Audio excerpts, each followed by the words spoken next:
अस्सलामुअलैकुम students, my name is Madiha. इस video के अंदर हम एडवर्ब का टॉपिक क्लियर करेंगे, इसकी डेफिनेशन इजी एग्जांपल के साथ और इसके टाइप्स जो हैं बहुत ही आसान लैंग्वेज के अंदर आपको समझाई जाएंगी ताकि आपके लिए इस टॉपिक को समझना आसान हो।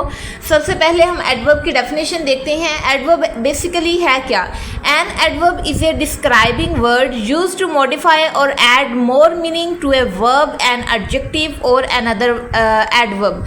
इसका सिंपल मतलब ये है कि एडवर्ब एक ऐसा वर्ड होता है जो कि किसी भी वर्ब को या एडजेक्टिव को या फिर कोई और एडवर्ब है तो उसके मीनिंग के अंदर एडिशन करता है। Add more in the meaning of verb, adjective और N other adverb.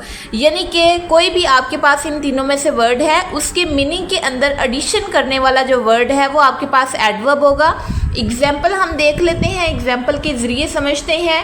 The horse, कुछ इसको पढ़ते हैं कुछ इसको हॉर्स पढ़ते हैं, तो जैसे भी आप इसको पढ़ना चाहें आपकी अपनी मर्जी का है। The horse runs swiftly. अब यहाँ पे ना रन्स आपका वर्ब है, लेकिन जो स्विफ्टली का वर्ड है ये वर्ब रन को मॉडिफाई कर रहा है, उसके मीनिंग में एडिशन कर रहा है, तो इट्स मीन ये आपके पास एडवर्ब होगा।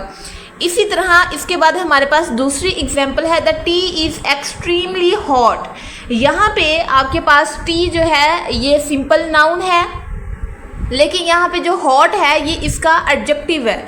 लेकिन एक्सट्रीमली हॉट, जो एक्सट्रीमली का वर्ड है, ये इस एडजेक्टिव के मीनिंग के अंदर एडिशन कर रहा है, इसको मॉडिफाई कर रहा है, तो ये भी हमारे पास एडवर्ब होगा। क्योंकि डेफिनेशन के अंदर हमने पढ़ा था कि जो मीनिंग के अंदर एडिशन करता है वर्ब के या फिर एडजेक्टिव या फिर किसी और एडवर्ब के, तो जो टी एक हॉट, चूँकि आपके पास एडजेक्टिव है टी का, तो एक्सट्रीमली का जो वर्ड है वो हॉट को डिस्क्राइब कर रहा है, उसकी मीनिंग में एडिशन कर रहा है, तो ये आपके पास एडवर्ब होगा। इसी तरह थर्ड वाली एग्जांपल है हमारे पास, she solved the problem very easily. यहाँ पे आप देखें शी सॉल्व्ड द प्रॉब्लम, यहाँ पे जो इजीली है ये आपके पास एडवर्ब है, लेकिन जो वेरी का वर्ड है ये इसी एडवर्ब को दोबारा मॉडिफाई कर रहा है वेरी लगा के, तो ये जो वेरी है ये किसी और एडवर्ब को मॉडिफाई कर रहा है, तो इसलिए ये भी आपके पास एडवर्ब होगा। ये हमने देख लिया एडवर्ब की डेफिनेशन। इसके बाद हमने इसकी टाइप्स देखनी है एग्जांपल्स के साथ। तो पहली स्लाइड के अंदर हम एडवर्ब ऑफ मैनर और एडवर्ब ऑफ प्लेस को देखेंगे। एडवर्ब ऑफ मैनर ये पहली टाइप है। अब ना आपने इसकी वर्ड जो नाम है ना एडवर्ब ऑफ मैनर, इसके नाम से ही आपने इसकी डेफिनेशन को अपने माइंड में रखना है ताकि आपको भूले ना। मैनर का मतलब होता है तरीकाकार, कोई भी काम किस तरीके से हुआ है। तो एडवर्ब ऑफ मैनर कोई भी ऐसा एडवर्ब जो बताता है कि कोई काम किस तरीके से हुआ है। हाउ का वर्ड आपने याद रखना है। ये जो एडवर्ब ऑफ मैनर है ये इस क्वेश्चन का जवाब देता है हाउ, कोई काम किस तरीके से हुआ है, हाउ दिस हैपेंड। तो ये है एडवर्ब ऑफ मैनर, कोई काम किस तरीके से हुआ है ये एडवर्ब ऑफ मैनर हमें बताता है, और ये ly पे एंड होता है। एग्जाम्पल्स के ज़रिए हम इसको समझते हैं। पहली एग्जाम्पल है द चिल्ड्रन प्लेड हैप्पीली। यहाँ पे प्लेड आपके पास वर्ब है, लेकिन जो हैप्पीली का वर्ड है ये हमें बता रहा है कि चिल्ड्रन कैसे प्ले कर रहे हैं, ये कैसे खेले। तो हैप्पीली का जो वर्ड है ये आपके पास एडवर्ब ऑफ मैनर है, क्योंकि इसने हाउ क्वेश्चन का आंसर किया है। इसी तरह सेकंड वाली एग्जाम्पल है speak softly in the library, यानी किस तरीके से लाइब्रेरी के अंदर बोलना चाहिए। हाउ का जो आंसर है वो सॉफ्टली का वर्ड कर रहा है, इसलिए ये भी आपके पास एडवर्ब ऑफ मैनर है, यानी किस तरीके से वर्ब जो है वो काम करता है वो हमें बताता है adverb of manner. I hope so कि आपको एडवर्ब ऑफ मैनर की समझ आ गई होगी। इसके बाद मैं आपको एडवर्ब ऑफ प्लेस की डेफिनेशन बताती हूँ। इसके भी नाम से ही ना आपने इसकी डेफिनेशन याद करनी है, यानी वो वाला एडवर्ब जो कि चूँकि जो एडवर्ब है ना ये वर्ब या फिर एडजेक्टिव या किसी दूसरे एडवर्ब के मीनिंग में एडिशन करता है, तो एडवर्ब ऑफ प्लेस वो होगा यानी जो किसी दूसरे एडवर्ब, वर्ब या एडजेक्टिव की प्लेस के बारे में हमें बताएगा। यानी कि सिंपल कोई भी एडवर्ब की टाइप है ना तो आपने पहले एडवर्ब की डेफिनेशन लगानी है, फिर आगे जो टाइप का नाम है वो लगा देना है, तो आपके पास टाइप की डेफिनेशन बन जाएगी। अब इसको यहाँ से पढ़ लेते हैं। Identify where an action takes place, कहाँ पे कोई काम हुआ है। तो वेयर का जो आंसर करने वाला एडवर्ब है ये हमारे पास एडवर्ब ऑफ प्लेस होता है। इसको हम एग्जाम्पल के जरिए समझते हैं। Please sit down here until I return. यहाँ पे जो हेयर का वर्ड है ये आपके पास एडवर्ब ऑफ प्लेस है, क्योंकि इसने वेयर का आंसर किया है, यानी ये जो वेयर क्वेश्चन है इसका आंसर किया है कि यहाँ पे बैठ जाओ, तो इसलिए ये आपके पास एडवर्ब ऑफ प्लेस होगा। इसी तरह इसकी दूसरी एग्जाम्पल है the balloon went upward in the sky. यहाँ पे जो अपवर्ड है ये एडवर्ब ऑफ प्लेस है, क्योंकि ये हमें एडवर्ब प्लेस के बारे में बता रही हैं कि बलून कहाँ पर गए। वेयर का मतलब, जो वेयर का आंसर देने वाला आपके पास कोई भी एडवर्ब होगा वो आपके पास एडवर्ब ऑफ प्लेस होगा।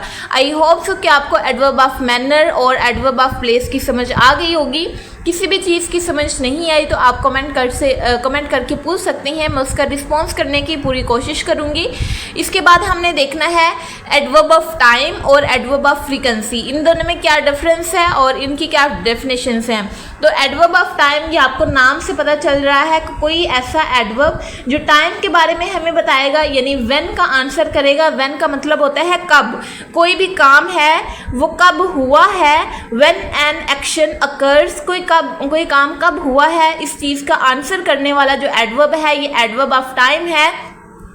For example we will go for a picnic tomorrow, हम सुबह एक पिकनिक के लिए जाएंगे। तो टुमारो का जो वर्ड है ये मैं टाइम के बारे में बता रहा है, और चूंकि ये एडवर्ब है, क्योंकि ये एडवर्ब क्यों है, क्योंकि इसने आपके पास जो पिकनिक है, गो है, यानी गो जो आपका वर्ब है उसको मॉडिफाई किया है कि सुबह हम जाएंगे, तो यानी कल को जाएंगे, ये उस एडवर्ब के बारे में बता रहा है, तो इसलिए ये हमारे पास एडवर्ब ऑफ टाइम होगा। इसी तरह सेकंड वाली एग्जांपल है she has already finished her dinner. यहाँ पे ऑलरेडी जो है ये आपका एडवर्ब ऑफ टाइम है, क्योंकि ये आपके वर्ब को मॉडिफाई कर रहा है, क्योंकि she has already finished her dinner. यहाँ पे जो ऑलरेडी है ये एडवर्ब है, और ये एडवर्ब की कौन सी टाइप है, ये है एडवर्ब ऑफ टाइम। और इसके बाद हमने देखना है एडवर्ब ऑफ फ्रीक्वेंसी। इसको ना आपको याद करने से पहले फ्रीक्वेंसी का मतलब पता होना चाहिए। फ्रीक्वेंसी का मतलब होता है हाउ ऑफन, यानी कितनी दफ़ा कोई काम हुआ है। उर्दू में बताऊं तो अगर कोई काम हमेशा होता है, एक दिन में एक मरतबा होता है, साल में 2 मरतबा होता है, कभी भी नहीं होता, कभी कभार होता है, तो ये सारी एग्जांपल्स हैं फ्रीक्वेंसी की। कोई काम कब कितनी दफ़ा होता है या फिर हुआ है, तो ये आंसर करता है एडवर्ब ऑफ फ्रीक्वेंसी को। तो इसके एग्जाम्पल के जरिए हम देखते हैं she always tell the truth. तो ये ऑलवेज यहाँ पे आपके पास एडवर्ब ऑफ फ्रीक्वेंसी है, यानी कोई काम कितनी दफ़ा हुआ है, हाउ ऑफन, कोई काम कितनी दफ़ा होता है, तो ये ऑलवेज यहाँ पे एडवर्ब ऑफ फ्रीक्वेंसी है। इसी तरह दे समटाइम्स वॉच कार्टून्स, वो कभी कभार कार्टून्स देखते हैं, तो यहाँ पे समटाइम्स फ्रीक्वेंसी को शो करते हैं, यानी कितनी दफ़ा कोई काम होता है। इसी तरह थर्ड वाली एग्जाम्पल है लास्ट वाली, we rarely see a shooting star. Rarely का मतलब होता है कभी कभार, बहुत कम दफ़ा, तो ये भी आपके पास एडवर्ब ऑफ फ्रीक्वेंसी है। एंड आई होप सो कि आपको फ्रीक्वेंसी और एडवर्ब ऑफ टाइम का डिफरेंस पता चल गया होगा। इसके बाद आगे हम देखते हैं एडवर्ब्स ऑफ डिग्री, यानी जो एडवर्ब है उसकी डिग्री, जब ये बात बोलते हैं हम तो इसका क्या मतलब होता है। तो एडवर्ब ऑफ डिग्री, ये इसकी डेफिनेशन है, ये इंटेंसिटी को शो करता है, लिमिट को शो करता है, या फिर पावर की, एक्शन की पावर को शो करता है, या एडजेक्टिव की या किसी दूसरे एडवर्ब की। मैं आपको सिंपल अल्फाज में बताती हूँ। मैं कहती हूँ कि आज यहाँ पे गर्मी है, तो ये मैंने सिंपल एडजेक्टिव सा बयान किया, लेकिन अगर मैं सिंपल एडजेक्टिव नहीं, वर्ब सा इस्तेमाल किया। लेकिन अगर मैं कहूँ कि बहुत ज़्यादा गर्मी है, तो मैं उसकी इंटेंसिटी बता रही हूँ, यानी उसकी लिमिट बता रही हूँ, कितनी पावर है इस गर्मी की वो बता रही हूँ। तो जो पावर, इंटेंसिटी और लिमिट को बताता है किसी भी एक्शन की, वो हमारे पास डिग्री होता है। और वो क्या डिग्री होती है, वो एडवर्ब ऑफ डिग्री होती है, यानी जो वर्ब की, किसी एडजेक्टिव की या फिर किसी दूसरे एडवर्ब की डिग्री को, उसकी लिमिट को, यानी उसकी शिद्दत को बताए, वो आपके पास एडवर्ब ऑफ डिग्री होता है। और ये जिस चीज़ का आंसर करता है वो ये है हाउ मच, या फिर टू व्हाट एक्सटेंट, यानी कोई काम अगर हुआ है तो वो कितना ज़्यादा हो चुका है। फॉर एग्जाम्पल मैं कहती हूँ कि सॉरी, पानी गर्म है, लेकिन फिर मैं कहती हूँ पानी बहुत ज़्यादा गर्म है, तो मैंने उसकी इंटेंसिटी बताई, उसकी पावर बताई। या फिर टू व्हाट एक्सटेंट का मतलब भी यही होता है कि किस हद तक कोई काम हुआ है। तो ये होता है आपके पास एडवर्ब ऑफ डिग्री, यानी किसी भी चीज़ की, किसी भी एडवर्ब की, एडजेक्टिव की, या फिर किसी एक्शन की यानी कि वर्ब की डिग्री को बताना, उसकी शिद्दत को बताना। फॉर एग्जाम्पल, ये एग्जाम्पल उन्होंने लिखी हुई है, the exam was extremely difficult. यहाँ पे डिफ़िकल्ट तो है आपके पास एडवर्ब, लेकिन हमने एक्सट्रीमली का वर्ड लगा दिया, तो ये एडवर्ब की डिग्री मैंने बताई है। यानी डिफ़िकल्ट तो था, लेकिन उसकी कितनी शिद्दत थी, किस हद तक वो डिफ़िकल्ट था, तो वो एक्सट्रीमली डिफ़िकल्ट यानी कि बहुत ज़्यादा डिफ़िकल्ट था। बट शी पास, लेकिन वो पास होगी। तो ये आपके पास इस एग्जाम्पल के अंदर जो एक्सट्रीमली का वर्ड है वो एडवर्ब ऑफ डिग्री है। अब यहाँ पे ये नोट है इस हवाले से, वर्ब और एडवर्ब को जब हम मॉडिफाई करते हैं तो उससे हम एडवर्ब ऑफ डिग्री बना सकते हैं। यानी कि he was almost finished, he ran too slowly. यहाँ पे ऑलमोस्ट और टू जो है ये हमने वर्ब और एडवर्ब को मॉडिफाई करके डिग्री बना दिया है इसको। आई होप सो कि आपको इसकी समझ आई होगी। अगर आपको इसकी समझ नहीं आई तो आप ये जो पैराग्राफ है इसको 2 से 3 मरतबा खुद पढ़ें। जब आप इसको खुद 2 से 3 मरतबा पढ़ेंगे तो आई होप सो कि मुझे पूरा यकीन है कि आपको इसकी समझ आ जाएगी। बिल्कुल आपको किसी और से समझने की ज़रूरत नहीं पड़ेगी, यही काफ़ी होगा। इसके बाद हमने देखना है रीज़न, अफर्मेशन एंड निगेशन को, यानी कि एडवर्ब ऑफ रीज़न और एडवर्ब ऑफ अफर्मेशन या निगेशन। इसका मतलब पहले हम एडवर्ब ऑफ रीज़न को समझ लेते हैं कि एडवर्ब ऑफ रीज़न है क्या। तो आपको नाम से पता चल रहा है किसी भी चीज़ की वजह बताना कि ये action, why an action happens, क्यों ये काम हुआ है, ये है आपके पास एडवर्ब ऑफ रीज़न। तो for example, she was sick therefore he took rest. यहाँ पे जो देयरफॉर का वर्ड है ये एडवर्ब ऑफ रीज़न है, क्योंकि ही वाज सिक ये एक सिंपल था, लेकिन आगे जो ये रीज़न बता के तो आगे इफ़ेक्ट बताया गया। देयरफॉर ही टुक रेस्ट, इस वजह से उसने रेस्ट ले ली। तो यहाँ पे देयरफॉर का जो वर्ड है वो एडवर्ब ऑफ रीज़न है, यानी कि रीज़न बताने के लिए इस्तेमाल हुआ है और ये एडवर्ब है। इसके बाद सेकेंड वाली एग्जाम्पल है हमारे पास, she forgot her keys hence she waited outside. यहाँ पे हैंस जो है ये आपके पास एडवर्ब है और ये एडवर्ब ऑफ रीज़न की टाइप है, क्योंकि इसमें रीज़न ही बताई गई है। इसके बाद हमने देखना है अफर्मेशन और निगेशन को। यहाँ पे मैं आपको इन दोनों का पहले मतलब समझा दूँ। अफर्मेशन का मतलब होता है हाँ में जवाब देना, निगेशन का मतलब होता है मना कर देना। यानी अब मैं कहती हूँ मैं ये काम करूँगी, इट्स मीन मैं इस काम की अफर्मेशन दे रही हूँ और यानी इस काम के लिए हाँ बोल रही हूँ। और निगेशन का मतलब होता है किसी भी चीज़, किसी भी काम से इनकार कर देना। तो ये आप डेफिनेशन पढ़ लीजिएगा। एग्जाम्पल हम देख लेते हैं, I will surely help you with your homework. तो ये मैंने अफर्मेशन दी है कि मैं आपके होमवर्क में आपकी हेल्प करूँगी।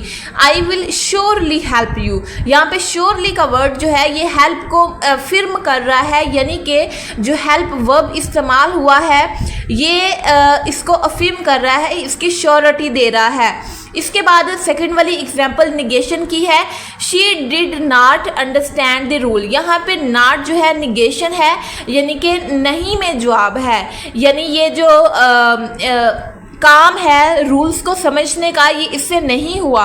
She did not understand the rule. Understand आपके पास यहाँ पे वर्ब है, अंडरस्टैंड यहाँ पे वर्ब है, लेकिन जो नॉट है ये निगेशन को शो कर रहा है, इसलिए ये आपके पास निगेशन को एडवर्ब ऑफ निगेशन हो गया। ये आपने ना टाइप नहीं याद रखनी, लेकिन आपको इसका मतलब पता होना चाहिए कि ये एडवर्ब ऑफ निगेशन होता है, यानी ये टाइप नहीं है। सिर्फ आपका कॉन्सेप्ट क्लियर करने के लिए है कि जहाँ पे नहीं आ जाए, यानी यहाँ पे बात को या फिर काम को मना कर दिया जाए, वहाँ पे उसको हम एडवर्ब ऑफ निगेशन कहते हैं। अब इसके बाद आगे हम देख लेते हैं इंटेरोगेटिव और रिलेटिव एडवर्ब को। इसका तो आपको ऑलरेडी याद होगा, पता होगा कि इंटेरोगेटिव एडवर्ब वो होता है जो सवाल पूछने के लिए इस्तेमाल होता है और इसकी डेफिनेशन के अंदर भी यही चीज़ लिखी हुई है, placed at the start of a sentence to ask question, यानी कि क्वेश्चन पूछने के लिए जो इस्तेमाल एडवर्ब होता है, यानी कि वर्ब के बारे में या फिर वर्ब के टाइम, प्लेस या मैनर या रीज़न के बारे में कोई भी हम क्वेश्चन करती हैं तो वो एडवर्ब होता है। और वो एडवर्ब कौन सा होता है? इंटेरोगेटिव एडवर्ब होता है, क्योंकि वो सवाल पूछने के लिए इस्तेमाल हुआ है। For example, where did you put the notebook, यहाँ पे जो वेयर है ये आपके पास इंटेरोगेटिव एडवर्ब है, क्योंकि ये जो पुट वर्ब है इसको मॉडिफाई कर रहा है। और ये हमें पता चल गया कि ये जो वेयर है ये आपके पास एडवर्ब है, लेकिन ये कौन सी एडवर्ब की टाइप है? वो है इंटेरोगेटिव एडवर्ब, क्योंकि ये सवाल पूछने के लिए इस्तेमाल हुआ है। और एक आपको चीज़ याद रखनी चाहिए कि ये सेंटेंस के स्टार्ट पे इस्तेमाल होता है, क्वेश्चन पूछने के लिए इस्तेमाल होता है, इसलिए ये इंटेरोगेटिव एडवर्ब कहलाता है। इसके बाद हमने देखना है अगली टाइप को, जो कि है रिलेटिव एडवर्ब।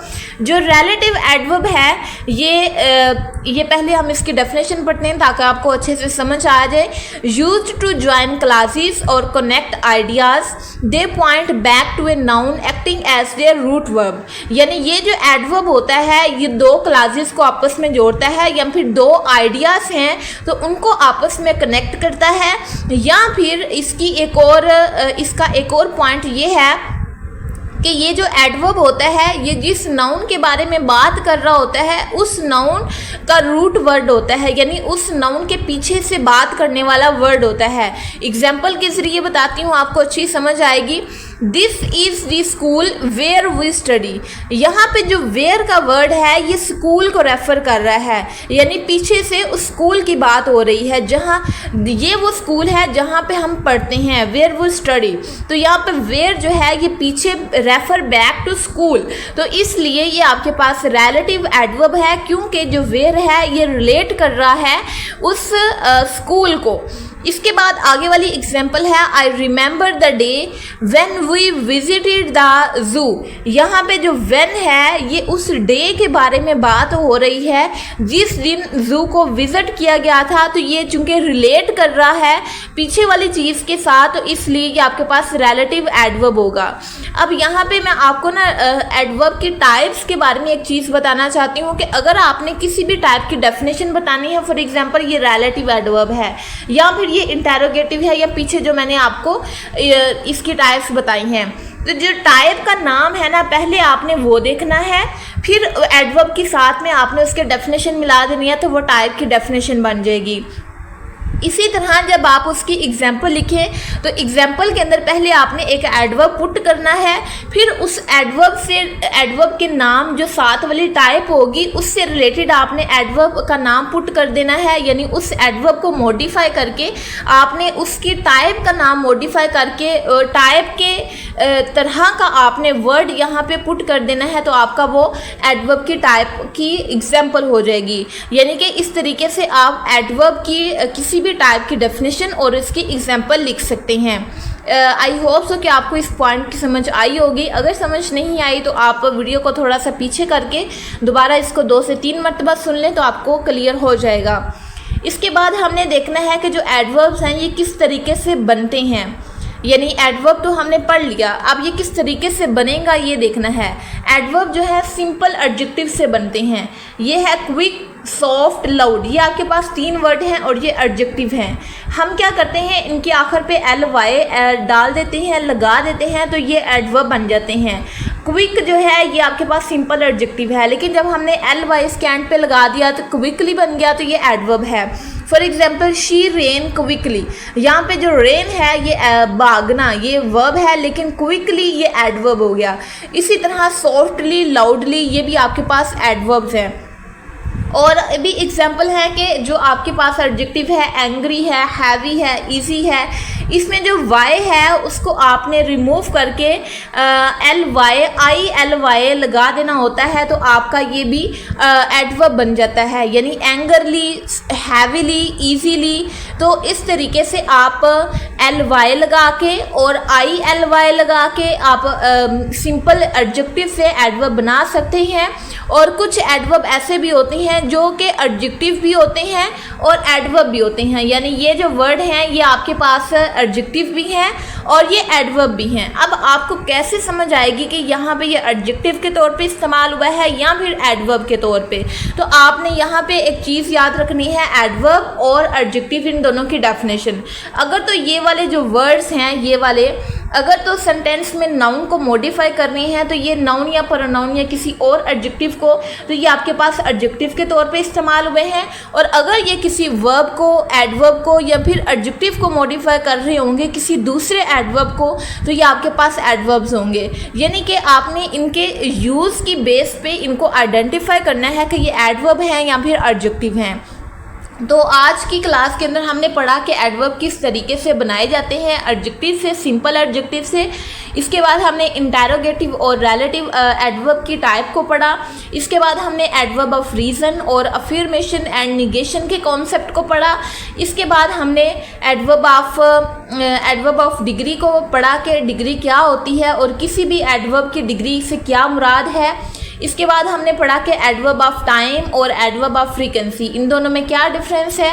और इसके बाद हमने पढ़ा कि एडवर्ब ऑफ मैनर किसे कहते हैं और एडवर्ब ऑफ प्लेस किसे कहते हैं। और सबसे शुरू पे हमने पढ़ा कि एडवर्ब बेसिकली है क्या, इसकी क्या डेफिनेशन है, क्या एग्जाम्पल है। आई होप सो कि आपको ये एडवर्ब का टॉपिक क्लियर हो गया होगा। अगर किसी भी चीज़ की समझ नहीं आए तो आप उसको कमेंट करके पूछ सकते हैं। और मिलते हैं नेक्स्ट वाली वीडियो के अंदर, नेक्स्ट वाले टॉपिक के अंदर। तब तक के लिए अपना ख्याल रखिएगा। अल्लाह हाफिज़।